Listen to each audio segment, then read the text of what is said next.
Yeah, we're going to start off with a little bit of NBA talk. Our show, the timing was just poor because the trade deadline was the day after our episode last week. A lot of drama on the trade deadline, specifically around my Toronto Raptors. I'll just get that out of the way first. Kyle Lowry is staying, which is nice because it was a very emotional day for a lot of us Raptor fans. Having to contemplate whether the greatest Raptor of all time was going to be leaving us. But it was bittersweet because we had to lose Norman Powell. We got Gary Trent and Rodney Hood in return. I like Gary Trent. He's 22. He's young, but it was sad to see Norm go. Yeah, and it's, now Lowry's stuck on a team that's 1-9 in the last 10. So can he right the ship and get them moving in the right direction? It actually won't take that much. They're in 12th right now. Won't take that much to get him at least into the play-in game. So let's see what he can do. Yeah, and neither of us really has much ground to stand on because both of our teams are doing pretty poorly right now, sitting at around the same record. Yeah, Pelicans are 4-1 in the last 5. I'm just going to throw that out there. Season sweep of the Celtics for all our Boston fans out there. Okay. And Zion with a career-high 39 the other night, following up with 38. I mean, becoming one of the most efficient players in the NBA, shooting outstanding percentages. Yeah, he actually had his worst game of the last month when he shot 55% from the field last week. So he's been unbelievable. If you look at his shot chart, like we've talked about in the past, it's all in the paint. But the other teams are really finding it hard to stop him, and I see why. Obviously, he was always going to be the number 1 overall pick, but coming up, they have a schedule they can deal with. I think they have the Magic coming up, and I know they get the Knicks twice in the next couple of weeks. So you never know. Maybe we'll make a run and end up as the 9th seed and be able to be part of the play-in game. And speaking of the Magic actually beat the Clippers last night somehow. I know Paul George and Ibaka weren't playing, but are the Magic, they shipped everybody. Like they got rid of Evan Fournier, Aaron Gordon, Nikola Vucevic, guys who last week we were saying like we thought maybe one or the other was going to get traded, and then they shipped them all off, shipping up to Boston for Evan Fournier at least. Are they the undisputed worst team in the league now? They have to be close. And, it's interesting when these teams ship everybody out, whether it's for draft picks or for cap space or for whatever. And then you get these kids that don't get a chance normally to get a lot of minutes, and they get there and they just have this desire to make something happen. Sadly enough, the Pelicans have been at the bottom of the NBA's West for several years now. And we've had a lot of those situations as we have half the draft picks in the world. I think we have half and OKC has the other half. But yeah, so a team like the Magic, they get to play these young players, see what they can do, and they're so hungry that they're going to beat, especially a Clippers team that comes in with a few injury problems. So yeah, and they got a lot of young talent now, so they might be good in a few years. They got R.J. Hampton, Cole Anthony, Terrence Ross. I think is now the oldest player on that roster, and as well they got Jonathan Isaac's going to be coming back from injury sooner or later. Hey, Lenny. Lenny in the chat, shout out. Let's talk a little bit about the recent big men moves in the NBA. We got Andre Drummond going to the Lakers. We got Aldridge to Brooklyn. And we got Cousins recently signing with the LA Clippers. Yeah, like I texted you the other day when the Aldridge news broke. It's like, I don't know what goes on. I mean, obviously the NBA doesn't have the cap, so they will have to pay luxury taxes and all that. But it's like the rich just keep getting richer and richer. And I bet you Drummond would have signed with Brooklyn if they could have somehow fit him in. But he decides to go on the other end of the spectrum, going to the Lakers to bolster whatever's there. Hopefully the Lakers, have for their own sakes. Not that I hope that they succeed, but have some time to work all these pieces in, including LeBron and AD who are out right now. Yeah, it's kind of ridiculous at this point. Do you think that there's any sort of issue with super teams where guys like LaMarcus Aldridge, Cousins? I mean, we saw DeMarcus Cousins when he signed with the Warriors a few years ago for like under $5 million, and Aldridge now signing for $2 million with the Nets. Is there some sort of issue where these like the rich keep getting richer? The super teams can just add star talent without really having to go over their salary cap. Like they have 3 players all on, 20, 30, $40 million deals, and then can add the star talent at such low value. It makes it really tough for a small market team to compete. It's not like the NFL where there's a salary cap and you can't go over it. You have to find a way to get under it. In the MLB and NBA, obviously, you don't really have a cap. The NBA has a faux cap because of the luxury tax, so you're going to pay for it. But if you can afford it, then it's an advantage. So, I mean, even, your team, Toronto, obviously not a small market by any means, but took a lot of things to fall into place for a championship to be won. So I think it's a tough sell on cities like New Orleans, Memphis, maybe even Utah and Salt Lake to compete on an ongoing basis. Orlando, like you mentioned earlier, because the guys aren't going to stay there. The owners don't have the revenue because of it being a smaller market to really afford the luxury tax. So it's unfortunate. I don't think it's as exciting. And that's why you see in a lot of NBA arenas, people wearing Lakers jerseys, wearing Nets jerseys and whatever else, because, you want to root for a winner. And so they do that. But I like the NFL mode better because every team, there's some, part of your fan base at least thinks you have a chance to do something. Even the Jaguars have a chance. They feel like they can get better and move their way up to the upper echelon of the AFC. Yeah, and I know that you'll love the salary cap with your New Orleans Saints being like 90 million over. Well, no, they're clean now. They had to cut and restructure 40 some odd players, but they're finally under the cap. And Shway letting us know that the Nets have 49 All-Star appearances between them. I saw something today that said, I'm not sure if it's the first time ever, but if you had the starting five is Kyrie, Harden, Durant, Blake, Aldridge, all five of them have scored more than 50 points in a game, which I don't think you can say for a lot of starting fives. Maybe when the Warriors had three guys who'd each scored 50, but it's just ridiculous. Yeah, the good news for the Nets is that they're, for the most part, healthy. And so they can work out what does that lineup do and how does it interact with the 6th, 7th, 8th man off the bench. Because, that's one thing I worry about when you add all this talent all at once is how do you make this thing meld? Now, in the end, there's got to be somebody open and that guy can make a shot. So, we're not talking about they can't overcome those circumstances, but you always have to worry with that many superstars. James Harden's going to need to get his. KD's going to need to get his. Who's willing to kind of take a back seat? Probably Aldridge and Blake Griffin because they're the new guys, but still. Yeah, and so do we think that the Nets Lakers is pretty much guaranteed at this point? And if the Nets basically don't win the finals, is it a disappointment? Oh, absolutely. I think both of these teams, they're disappointed if they don't win. The Lakers are less guaranteed than the Nets to me. Obviously, we've been talking all year about how stacked the West is. And, the Nuggets definitely got better at the trade deadline, which we'll talk about. The East, not so much. So, and I think that's exacerbated by the fact that AD's been out for a while. There's maybe a little light in the tunnel. He'd be back in the next month, but not guaranteed. And then now you have LeBron out.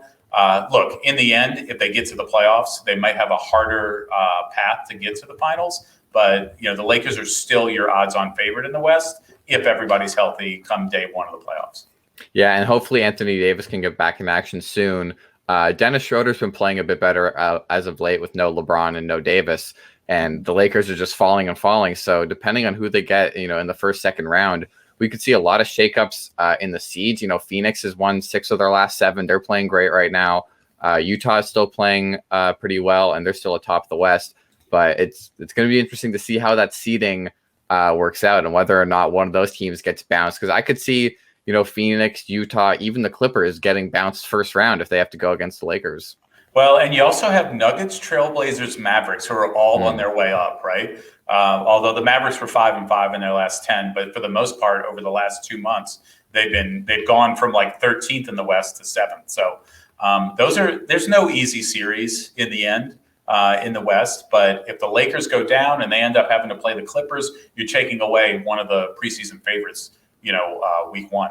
Now, what's interesting is that the Warriors are down to 10th. Now, my prediction preseason was that they would not make the playoffs. Right now, they're on the cusp. Obviously, they would make the play-in games right now, but not necessarily the playoffs. So easy. We'll have to keep our eyes on that. And the Kings are right on their heels, and the Kings have won 5 in a row. So, And I'm going to go out on a limb here and say I think healthy Portland, if they can all stay healthy, has a great chance at making a Western Conference Finals appearance. Just depends on who they get matched up with, but Portland has the best backcourt in the NBA, in the West. Maybe not in the NBA, but in the West when they're healthy right now. Steph and Clay is an argument when they're both healthy, but this season, if you have Damian Lillard and CJ McCollum in the game, they're the best backcourt in the West. Possibly contending for the NBA, I would still take Harden, Kyrie as the best backcourt. I would have to say. But as well, they just got Norm, and they got Robert Covington, great defender, and Yusuf Nurkic is the Bosnian beast when he's healthy. So I really think that Portland can make a run for it. And, depending on who stays healthy in the playoffs, if LA takes any more injuries, I could see Portland honestly making a run for it and making the finals. Yeah, I could see Portland making a run. Obviously, you could see Denver making a run with the pieces they've added and Aaron Gordon. And you'll always have the Lakers. And then the Suns or the Jazz are up there. Like the Jazz are like, we've only lost 11 games. Okay, they're on another win streak. They've won the last 6. So, are they a tough out? Probably so. They're always the ones, to me, all year I've been thinking, what happens in the playoffs when they have to, face up. There's somebody that I think can be upset by like a Trailblazers team or a Nuggets team first, second round, depending on who they have to play. Yeah, it's going to be interesting. I would say that the Suns have a pretty good chance of at least making the second round. Just depends who they match up with. But I do like the Mavericks moving forward. They seem to be getting better and better. They had a historic offense last year, and they're putting up big points every night this year as well. If KP can get back for the playoffs and stay healthy, and if Luke is running that team like a well-oiled machine right now. Yeah. So I like the Mavericks moving forward. Yeah, and the Mavericks, so they added Nicolo Melli and JJ Redick from the Pelicans at the trade deadline. JJ's kind of pissed because he didn't want to be traded to somebody in the West. He wanted to go up to the Northeast. So I'm interested to see what happens there if they end up having to buy him out because he's just not willing to play or what, because he could be a huge piece for them down the stretch. Yeah, and also another big trade that happened was Victor Oladipo went to Miami. I feel like we haven't talked about him much lately because he's been injured a lot. And, the 20 games he spent with Houston, he was mostly on the bench for that. Is this a big move for Miami? Like, they were in the finals last year. They surprised a lot of people. Do you think that there's an opportunity for them to surprise a lot of people again this year and make a deep run in the playoffs now that they have another, like, almost all-star caliber player? Well, they're right in the muck in the East between the 4th-seeded Hornets, who are 7.5 back of first, all the way down to, let's say, the 10th-seeded Bulls that are 10 out. So the Heat are in the middle. They're number 8 right now, 9 out. They can definitely do something. Oladipo's not a guy that strikes me as a playoff-like guy. Maybe it's just he hasn't had a ton of opportunities, although he was with the Pacers when they were at least in the playoffs a little bit. It'll be interesting to see, is he the Tyler Hero type that's going to, the playoffs come and, he just pulls some competitiveness out of somewhere, is going to will his team to the victory? Or is he continue to be kind of the role player he's been? Oladipo's had all the chances and he's got another one here. I'm really interested in what he does because it's not going to take that much to be a contender in the East. Yeah, and it's funny with how things are seeded right now. Right now, if the playoffs started today, you would have the Sixers facing the Heat in round 1. Yeah. And, the Nets getting the Celtics. So guaranteed some of those teams are out. And you would have the Knicks and the Hornets playing each other. And so, you'd have like the Sixers could get bounced in the first round by the Heat. And then, they're playing the Hornets in round 2 of the playoffs. So depending on how those, like you said, like 4 through 10 right now is like a game or two apart. Depending how it shakes out, some teams could get very lucky and very unlucky with their matchups. If you have the Hornets, the Knicks, and the Hawks kind of sitting in the middle of the pack, but then teams that maybe their record doesn't reflect how good they are because the Celtics and the Heat both had like a month of COVID issues that like dropped their record significantly. That would be a crazy way to shake up the East. And does a team like the Bulls with Vucevic, do they do something? They're in 10th right now. I mean, they're playing Eastern Conference teams for the most part throughout the rest of the season. Can they get up a little bit and do they cause a problem? I don't know. Yeah, I have a little question. Who do you think is the next person to score 50 in a game this season? Next person to score 50. I mean, other than the big, the guys that do it night in, night out, like Harden and Lillard and such. I wouldn't be shocked for it to be Zion. The problem on the Pelicans is they, have a few mouths to feed, so it's very rare that one person goes off. I don't even think Brandon Ingram has had a 50-point game, but I could also see, Spida Mitchell doing something like that. Especially those teams in the West that get into these high scoring. I mean, it could always be someone from the Suns any night, right? So, who do you think? I hate to say it, but this Friday, April 2nd, the Warriors play my Raptors. And Steph Curry just got back, and he looked great the other night. He's finally back from injury. I would not be surprised if Steph drops 50 on the Raptors. They're playing the Heat tomorrow as well, but I'm saying Steph Curry is going to drop 50 at some point in the next 2 weeks.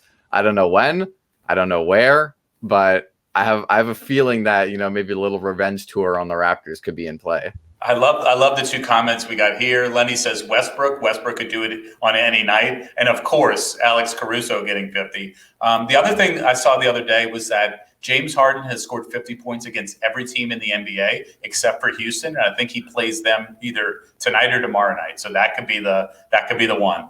Is that true? He scored 50 that many times? That's what let me check that. But that is something I saw.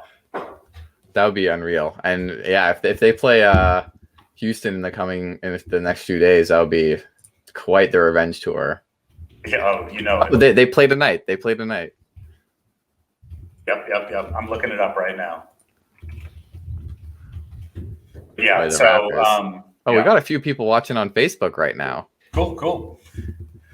So yeah, it's a crazy. There's about a third of the season left in the NBA. It's really exciting. They're going to go all the way till like mid-May this year. Then they have the playing games over a 2 or 3 day period, and then we get right into the playoffs. Another piece to think about in the playoffs is how crowd sizes factor in. I don't know if the NBA has come out and made a statement on that. I know that the Texas Rangers are planning on having full stadiums. So, if the Mavericks can fill a stadium in the NBA, maybe that's an advantage, obviously.